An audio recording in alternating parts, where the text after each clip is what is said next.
Hello, everybody. I'm excited to have you here, and I'm excited to speak with some of my former colleagues from Össur.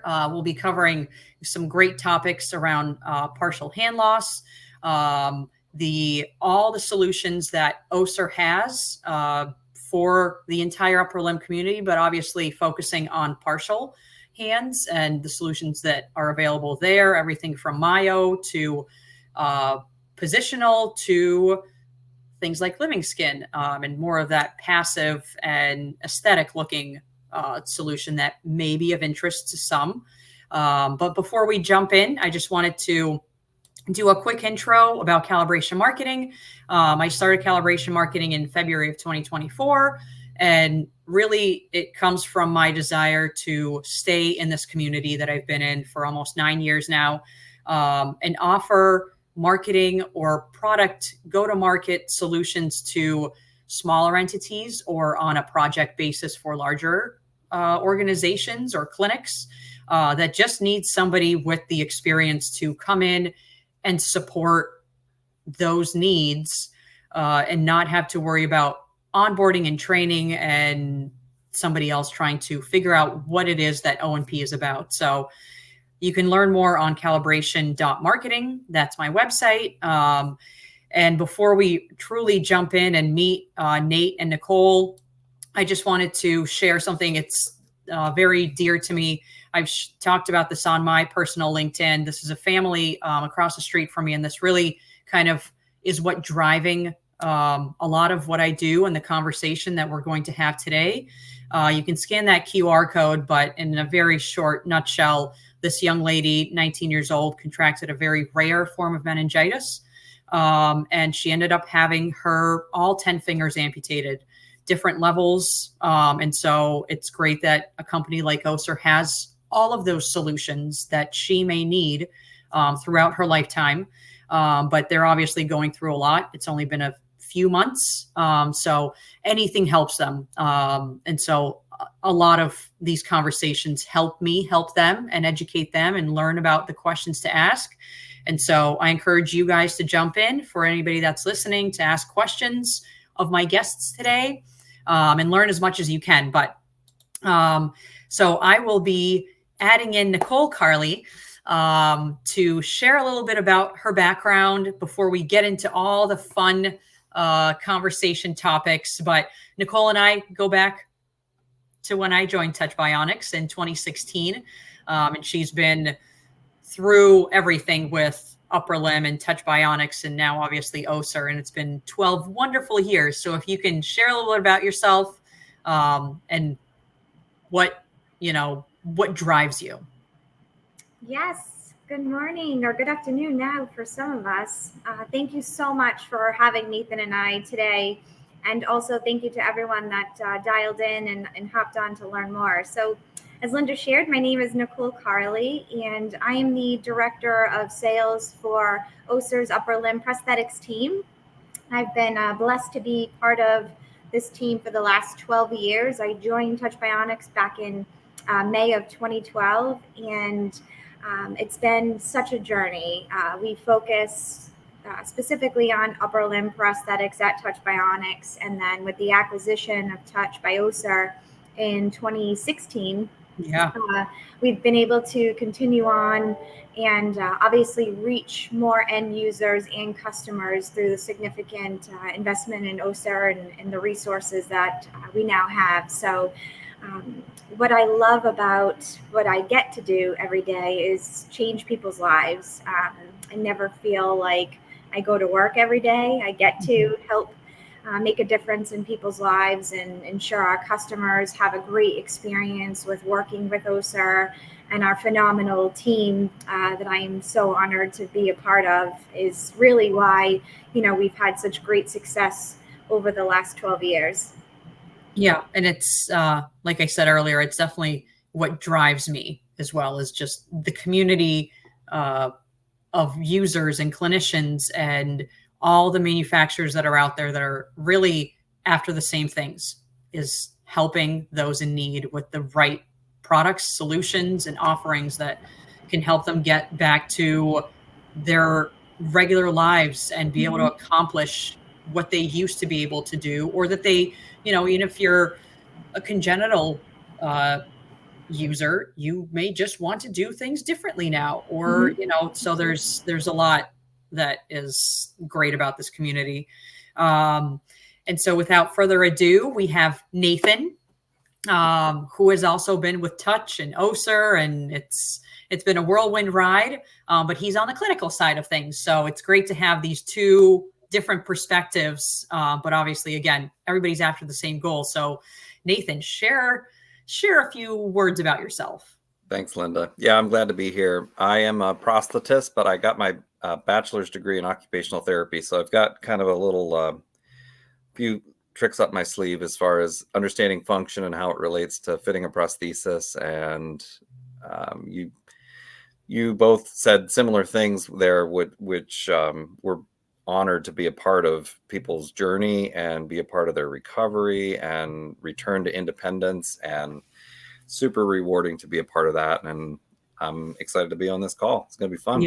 Yeah, no, we'll touch on a lot of different areas of the conversation. And again, I encourage anybody listening in to ask questions.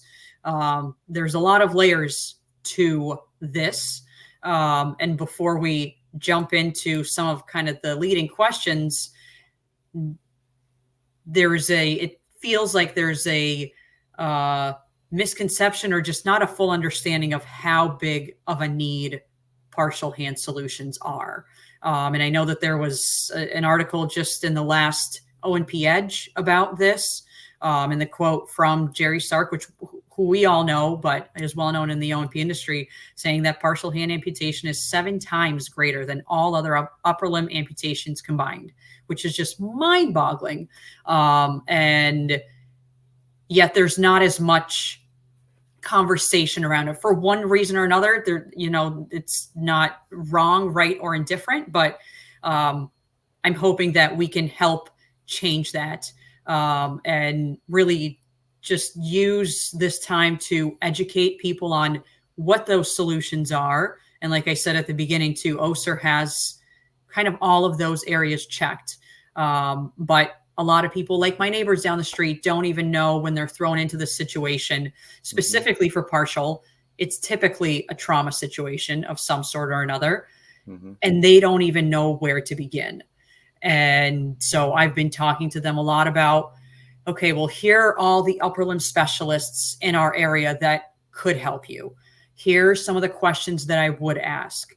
Make sure that they're asking you about your goals and things like that. So I guess as we kind of unravel this crazy ball of yarn, when you guys are in Ohio and supporting the folks that come through and look for one solution or another for partial hand loss, what are some of the initial conversations that you're having and making sure that those people feel heard? And obviously the clinicians that may not have fit these devices before, that they're considering, because I think there's a lot of unknown in that space as well. Yeah, I can take that one if that's okay, Nicole.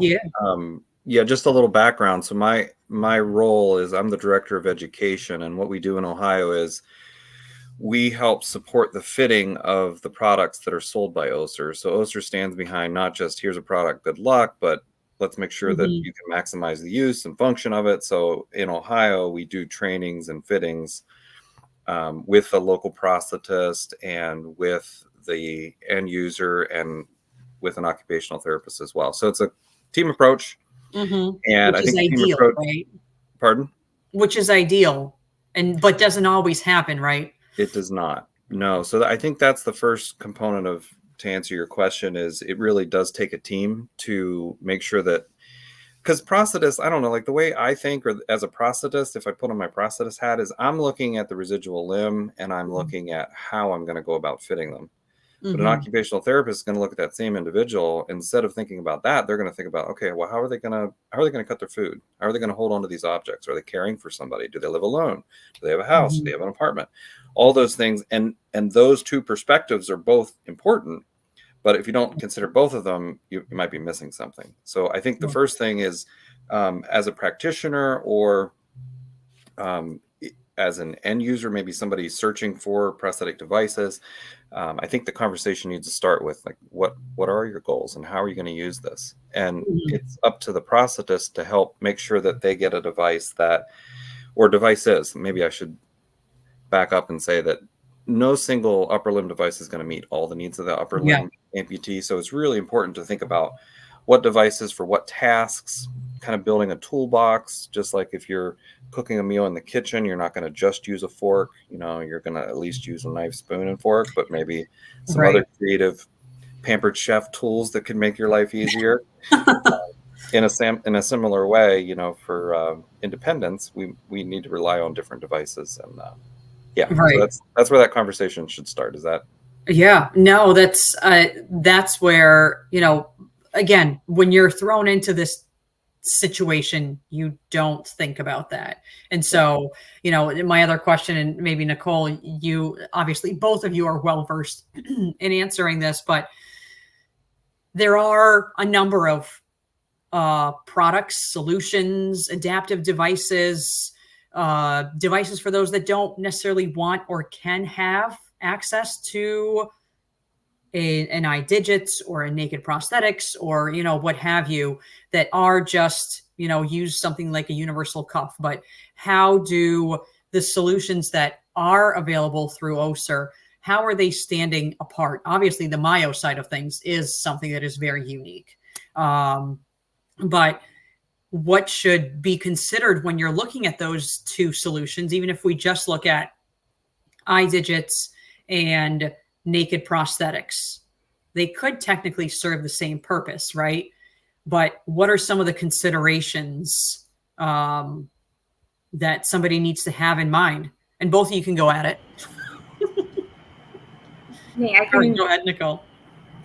Yeah, that's a great question. I think, you know, what sets us apart, meaning the technology and the solutions that Össur offers, is definitely the service and assistance that we wrap around the product and around the solutions, because upper limb, you know, prosthetic care just isn't as prevalent as lower limb prosthetic care. So there's a lot, and every upper limb case and lower limb case is very different from the last one, you know, that you fit. So for our team, we've always prided ourselves on assisting every customer with every, you know, patient or potential end user when our technology is being fit, and just delivering that world-class experience for all of those key stakeholders involved in that patient's journey, whether it's through our, you know, our authorization and reimbursement support, our clinical team, you know, getting involved and helping to assess, you know, indications for use of our technology. And our team, I know, Nate, you can speak to this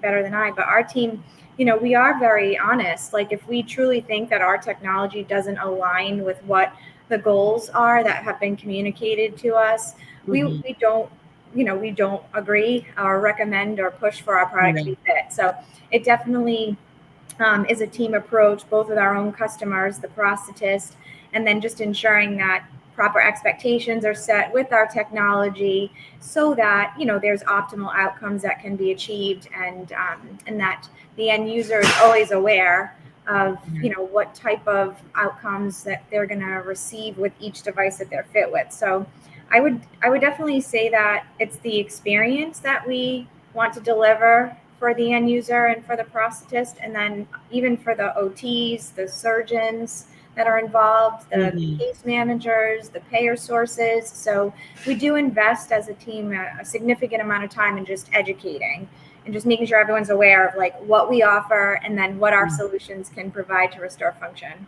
Yeah. No, it's that team approach is definitely critical, as I recall from everybody that on the Össur side that's involved in making sure that the right fit is identified and everybody feels supported. And oftentimes it's educating the OT, right, who doesn't necessarily see these types of cases all the time, and making sure that they can support that user and then others down the road. I guess when it comes, so knowing that both iDigits and Naked Prosthetics are available to a user, and I know, you know, there are a lot of cases where there's a hybrid solution. What are some of those kind of nuances that whether it be a clinician or a user, whoever may be listening in, that should be considered when somebody is looking at these two offerings. And like, I know that there's no golden answer in saying like, this is the best way. It's obviously very unique to each user in every single situation. But what are some things to consider and have in the back of your mind when you're looking at these two options, whether it be Myo or those positionable devices? Yeah, and I don't want to assume that anyone listening might not fully understand those two product offerings, but iDigits has motorized fingers. So we Right. have a motor in each finger. So we have active prehension. There's a lot of technology. It's very advanced. It's amazing technology. It really is. We've come a long way. And really since the 50s, the myoelectric, or being able to activate a motor from your muscle, started in the 50s, but we really didn't get to individualize motorized digits until more recently with Össur and our products. So iDigits offers that. We have active prehension, whereas the Naked Prosthetics devices that you're mentioning, some of them are driven by a remnant finger, but some of them are positionable. So one of the things there is when you're looking at a full finger loss, an individual with that presentation could benefit from both an NP product and an iDigit product. And to answer your question, they're really complementary. It's not like you have to choose one over the other, because where iDigits is great for prehension and function and precision pinch and activities that require dexterity, the NP device excels when there's more of a rugged environment. Water and dust and debris and things like that any sort of electronic componentry doesn't really find favorable. So they're great depending on what task is being performed. So I think if the individual is like, well, I'm working in the shop all day, or I have kind of an industrial job, well, I'm going to say then that recommending a naked prosthetic device for those activities. But that individual, whether a farmer or whatever they're doing, also is preparing a meal for themselves at home, and they're brushing their teeth, and they're getting ready for bed and whatever. Those things might not be best for the naked prosthetic device. So no, that's fair. It really depends on the activity being performed. Yeah, and I think, as you said earlier too, the not only the complementary factor, but also that no one device is going to answer that need. And I'm glad you touched on how both of them work, because I don't want to assume that people know.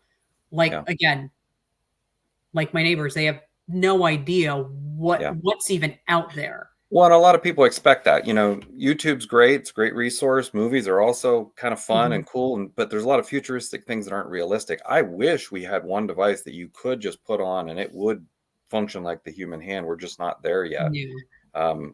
As great as the technology is, it's not replacing the human hand. So we have to look at different tools for different tasks. Yeah. And just to add to that too, I mean, we see a lot of patients that also want like a passive silicone functional device to complement some of the other terminal devices that they have, or they just want something that can be used for pushing, pulling, stabilizing, something that's more anatomical and matches their sound side, of course, if they have one. So we are seeing that a lot of the amputees are interested in getting multiple devices, which is great. That's a big paradigm shift over the last 5 years. But then also, depending upon the funding source, knowing how important it is to have different tools in your toolbox for different outings or events or activities that they're trying to accomplish. Yeah, that's a great point, because often, well, not often, depending on the individual, after this traumatic loss, like you said, Linda, they might be just thinking like, I just want something. I don't want to draw attention to this. And any prosthetic device, if it's not made to look like human form, like the Livingskin devices, which they're hand painted, they can look really good. It will draw attention to it. We're talking motorized digits, we're talking mechanical linkages, things that people would see. So sometimes just staging the devices, like eventually they're going to need all those things. But right now, their number one priority, their number one concern is, I want to go out in public. I don't want people to ask me questions. I just want to feel comfortable. We identify with our face and our hands when we're talking. I feel like I'm doing that a lot right now. But the the idea that you could just start with maybe a Livingskin device is a great idea. Maybe that'll meet all their needs. Maybe it won't. Maybe it's something that they'll use, throughout their life. Maybe it's something they'll just use in an interim till they get more comfortable with the Naked Prosthetics or iDigits or another device.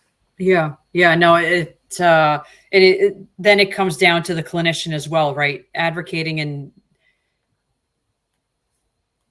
making sure that that plan is laid out in the best way for that individual user, and understanding what that needs to look like, whether they do start off with a passive device, depending on their goals and what they want to do, like you said, or depending on their insurance. So before we jump into the latest and greatest and most exciting thing of the iDigits Starfish, there is that big looming component of reimbursement, right? What should be considered for these types of devices? I know that the iDigits Access, and you have both Access and a Quantum, and the Quantum is, has all the bells and whistles that somebody may want. But the iDigits Access is still a very good device, and it does have a PDAC approved code.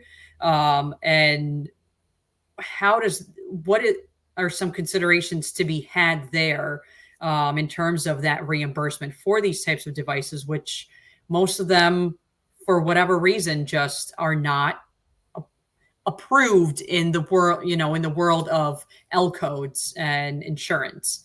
There's obviously some hurdles that sometimes have to be jumped through, but how does it, from what Össur offers from the reimbursement end of things, how is that supported? And, what are some of the things to consider when you're faced with that? Yeah, I think to kind of, Nate, if you don't mind, I can kick it off, and then I'll tee it over to you, buddy. With upper limb, the payer is typically a predicate, for what solutions you can extend to that particular amputee or that potential end user. There are a lot of limitations in some of the current policies on what prosthetic coverage is allowed for. There's a lot of interesting discussions going on right now about what available HCPCS codes there are to account for the upper limb technology, and obviously, the delivery of the technology. But we, as an organization, initially launched the iDigits Quantum technology, which is our flagship product. Having gesture control and the IMO technology on board, allowing for another control strategy. And then, yes, that was launched and obviously was servicing a lot of patients that have VA, work comp, even commercial payers as their funding source. But we were getting a lot of requests, from customers to help support their Medicare beneficiaries. And that's when, we went back to our global product management and our R&D team out in Scotland, and they were able to obviously de-feature the iDigits Quantum technology, and that's hence why we were able to bring the iDigits Access technology to market. And that is how the name was born, because now more patients can access this partial hand myoelectric solution. So it is definitely available. It typically is selected, for patients that do have a limited funding.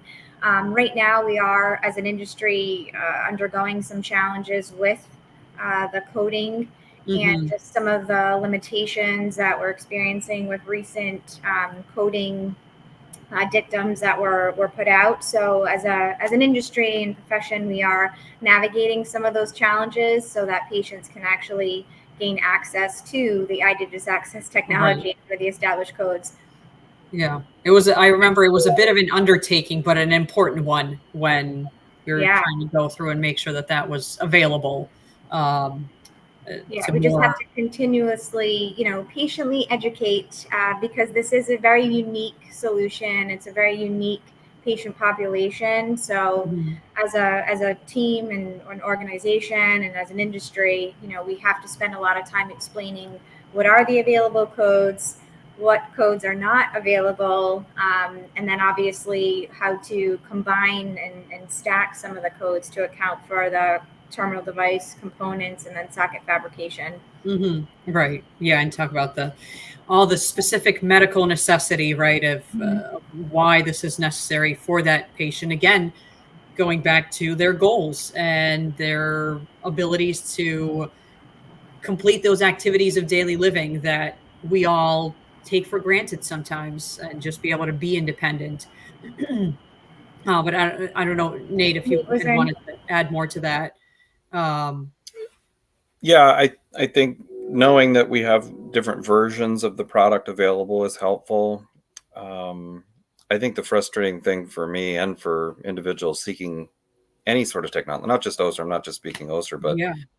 oftentimes you're right. It's a traumatic loss typically, and the insurance covers these hundreds of thousands of dollars in surgical procedure to try to restore function. And then when it doesn't, and that individual is trying to pursue a prosthesis and they're denying it, and it's not anywhere near what a surgery would cost. Or I've seen situations where they won't pay for the therapy to Right. after they receive the prosthesis, and that's just it's frustrating. It's nothing short of frustrating.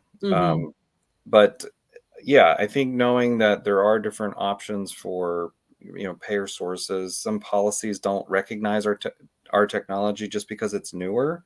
So these Even though it's been policies were around for ages. Yeah, correct, which is also but frustrating. the policies were written before the technology Right. existed, but they won't update the policies to reflect the newer technology. So that's also frustrating. On a positive note, though, Nicole's team and we've done a really good job of working with insurance companies, Yeah. working with case managers, helping explain like what the technology is. This isn't new and experimental. It's been out. We've seen success. We can even show you success. We can do trial devices that can show you success. So they've been really good at we're really educating pay sources to understand the technology and what it can mean to an individual seeking it. Yeah. And I guess speaking of newer technology, so for those that haven't heard of the iDigits Quantum with Starfish, what is that? It sounds fun. Like what is that for those that are completely new to this world? What does that even entail, and why is this a need? Obviously, I know personally I was super excited when this finally came, because again, it was a huge labor of love and something that you guys have been working towards for a very long time. So it's nice that it's out there. And again, it's all that education around not only users, which hopefully we're doing a little bit of that here, but clinicians, that it's available, and to some extent surgeons, right? That it's not just, here's what's out there now, but if you could share whatever you can and are able to about this new surgery and what is available out there that comes with that. Yeah, the Foresight system, this product stemmed from a surgical procedure where surgeons can, and that's what you're talking about, the Starfish procedure. Yes. And you're right, Yeah. Starfish does sound amazing. It sounds fun. Starfish are cool. But with the Starfish procedure, what this Gaston and Loeffler are the ones that kind of are the pioneers of the surgery. And it's pretty cool results. What they do is they take the dorsal interossei, which are the little muscles between your metacarpals, between those bones. They lift them to the surface and they insulate between them. So what we're trying to do, let me do the short version first. Sorry. So the short version is it's more input to therefore individually control fingers. Okay. So our product, like I was mentioning earlier, has a motor in each finger. So we're ready. Our product is ready for the user to say, I want to move my index finger. Now I want to move my ring finger. Now that would be my middle finger. I'm sorry. Still waking up, I guess. The Starfish is the first available product that is able to take more inputs from the user and do just that, to be able to individually control it. And because of that surgical procedure, we're able to get more information from the individual wearing it. So those dorsal interossei, those muscles are lifted to the surface, so they're easier to sense and feel by our system. And then we put electrodes, two little gold domes over each of those electrode sites.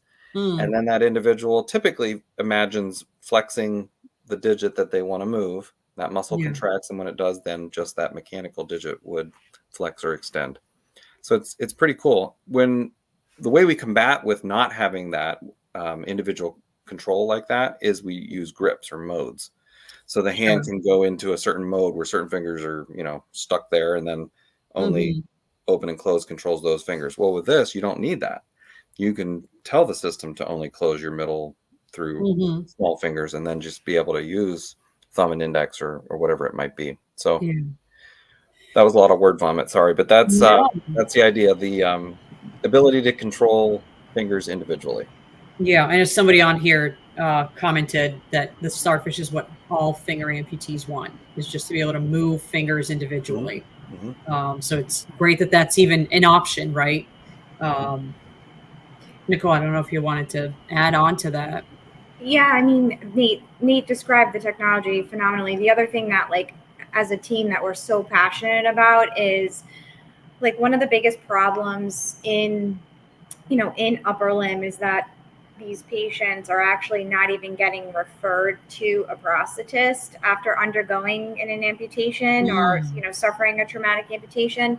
And so what this product finally has the opportunity to do is link these advanced surgical techniques that Doctors Gaston and Dr. Loeffler basically pioneered and is now training other surgeons to come in at Ortho Carolina to learn more about the surgical techniques. But it's finally linking this advanced surgical procedure with the advanced prosthetic technology. And what we're trying to do across the world is, like, form these multidisciplinary teams in all markets so that the surgeon, the prosthetist, the OT, the case manager, the patient's family, all of the key influencers in a patient's life is part of the amputee's care and part of that journey. So this surgical technique plus now the newly launched technology is going to allow for us to finally connect these key individuals around the world. Sure. Yeah, and I guess follow up to that is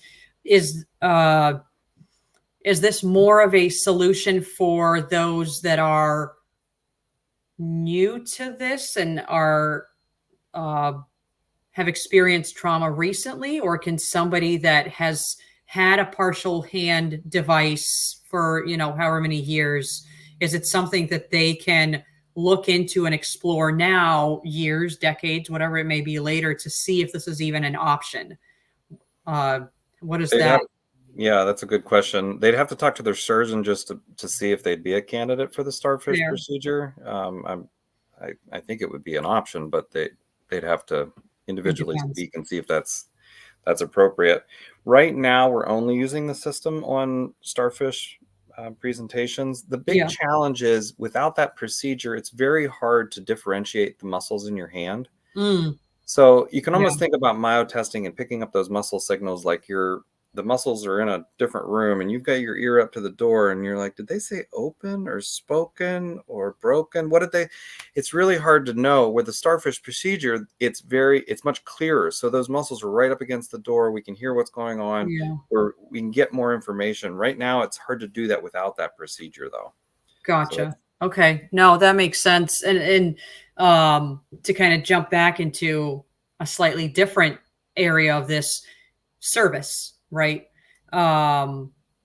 What is servicing these types of myoelectric, the moving the fingers with your myo signals, and the positionable devices like Naked Prosthetics? What does the service of that look like? Obviously, there could be broken fingers, batteries could die. What should a user prepare for, especially if they're a new user, right? And everything could go haywire because they don't know what they're doing. And that's okay. That's part of the journey and experience and learning about everything. But what should they not beat themselves up about? Because it's just the reality of the situation. I don't care who makes it. I don't care how it's made. It's going to break. Whether it's a plasma TV or a bicycle at home, there's moving parts. There's electronics. Things fail. They do break. It's just inevitable. So the first thing for a new user is to understand that and be prepared that it's going to happen. And it doesn't mean that that's your fault. Things might happen. Life happens. You're using this hopefully every day and you're using this extensively. So it will happen. But the thing that makes the product great is when that happens, we as a manufacturer don't have to take that device back. we make the system, modular so that you can service it in the field.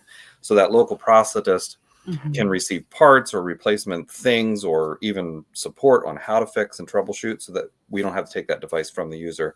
It can be serviced in their with their local prosthetist. Gotcha. Yeah, no, which is huge to make sure that they continue wearing that device. Yeah, go ahead, Nicole.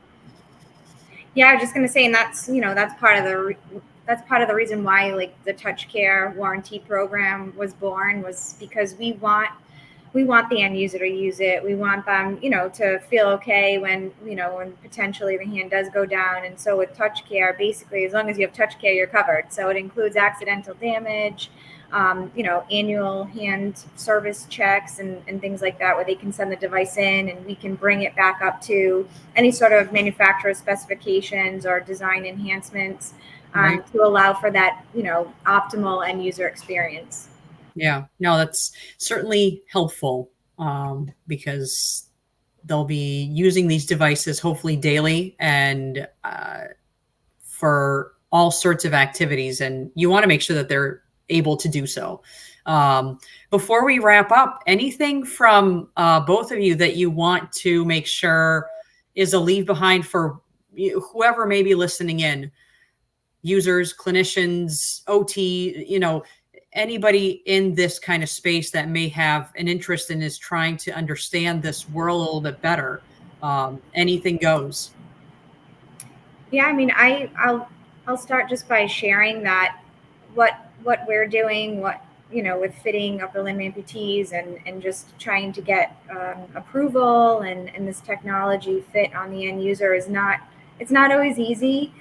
So just know that you have a team of people that are happy to support you and advocate for you and assist you along the way and literally, hold your hand until we've exhausted all options. So I always tell my team, you can't beat the team that doesn't quit. So we are definitely relentless, and we encourage our customers to be as well, just to continue to advocate, persist in that appeals process, because I promise, we typically do prevail in the end. Obviously, we wouldn't be here 12 to 15 years later if we weren't getting this technology approved. I pray every night with my children and family that it gets easier, but unfortunately, we do have to justify the technology. Sometimes we have to appeal, but it's the greatest reward, when you finally see a patient, feeding themselves or just getting in and out of their house and in and out of their car finally to be able to go out into the world. So yeah. Nate, what do you think? Yeah, no, I agree. And I would say I'm here. I speak for the clinical team when I say we're a resource. And I think what happens is people are like, well, I'm going to reach out to you when I want to buy your product. And I would say, don't do that. Yeah, I work for a manufacturer. That is true. But the last thing I want to do is recommend a product that I know is not going to be the best fit for your individual. Yeah. So for prosthetists that might be on the call, I'm happy to discuss a case and give you my recommendation. It's kind of like I work for Toyota, right? Like I'm the manufacturer. But if a Honda is going to be a better vehicle for what you got to do, then honestly, I'm going to recommend it. But I also hope that leads to trust. Like I'm not going to mislead you. If I say, yeah, I think that the Toyota or the iDigits or whatever is going to be the best thing, I mean it. So we are a great resource. We do this all the time. Your stat from the beginning of this call was 90% of the, our upper limb amputations are like fingers, right? Right. And in the US, it's roughly 20,000 upper limb amputations each year. And that's a lot. However, most prosthetists, if you look at kind of the patient segmentation that they're seeing, it's lower limb. Lower limb is much more prevalent. So I think when a prosthetist encounters an upper limb individual, they're like, well, what do I do? And my answer would be reach out, because I'm here to help. And as an end user, we can help answer questions. We've done this for a long time. It's very rewarding. And the last thing we want is buyer remorse. If you've ever bought anything, saved up your money, bought something, and you're like, this is not what I expected, that is the worst feeling in the world. For me, not to get off the car subject, but like I bought a Saturn Vue back when Saturns were a thing. And I was so excited to get the Saturn Vue. And it was a lemon. and if anybody on the call worked for Saturn, I apologize. I'm not bashing Saturn. I'm just sharing an example where Yeah. I expected something and I didn't get it. And that is the worst feeling in the world. And we do not want that. And fortunately, we have a product that we stand behind, and we've seen hundreds of thousands of people wearing this and, benefiting from the technology. So that's good. And that's why, like Nicole said, we're still doing this today, but we don't want to mislead you. We're here as a resource. Yeah, no, and it's very true what you said in terms of finding the right. It sounds terrible, but you almost have to shop around, right, and find the right team and the right clinician for you that is going to that knows this technology, knows what to do. They have the right team of people around them to support them and yourself. And if they don't know the technology, they're at least willing to, that they're like, they can admit, like, I don't have a lot of experience, but we have a team that can stand behind me, and that's us. We're here to help you. Right. Yeah, no, I think it's all definitely critically important. Before we wrap, we are halfway through the summer webinar series. Up next is psionic, and we'll continue talking about upper limb a little bit more. But thank you guys so much for joining today and sharing more about what's out there. Obviously, people can learn more on Össur.com. They can reach out to you guys on LinkedIn and otherwise. So before we wrap, anything else that you wanted to say other than adieu? Thanks for your time, and I'll be praying for your neighbor Adele. Yeah, it's not. They've got, as I kept telling them, right now it's a huge bump in the road, but just like anything, we kind of put things out of our mind that are for better or worse, whether they're good or bad. But give it another year or two, and I think this probably goes for anybody listening in. Once you've kind of adapted to things and you know what the situation is, and you've come to grips with what it is that you're dealing with, this initial shock hopefully is you're well beyond that. And you almost have to be reminded of, like, remember when you thought that this was like, you're not going to get out of this pit? Well, here you are, you're thriving and you're able to get back to doing things differently, but you can do them. And it always, like, talking about this stuff gives me the shivers, but it's, I'm so glad to have you guys in the corner. And I know I've reached out to you, Nicole, throughout this process, and just using what's out there to be able to guide these folks and anybody else that is in this situation and provide these resources. So I'm glad you guys are there. Yeah, one of the things I was thinking about too after you and I spoke was if and when, you think that the time is right, we're more than happy to orchestrate and organize a call with maybe one of our, or a couple of our patient ambassadors, and they can just have like a private discussion, talk about, just like the mental healing side of things. And then obviously if the conversation kind of goes into like the prosthetic rehabilitation side, at least they can have like, a Q&A session and just get a better understanding of what the prosthetic intervention has done for some of our ambassadors. So that's obviously always available to anyone. Just let me know and we can help coordinate that. Yeah, which is huge, because sometimes it is nice to have that one-on-one conversation with somebody that is like you, right? And is now on the other side and has gone through the whole process. And I know when I show them the video of Ohio, they're like, oh my God, we have to go to Ohio. I'm like, we will get you there.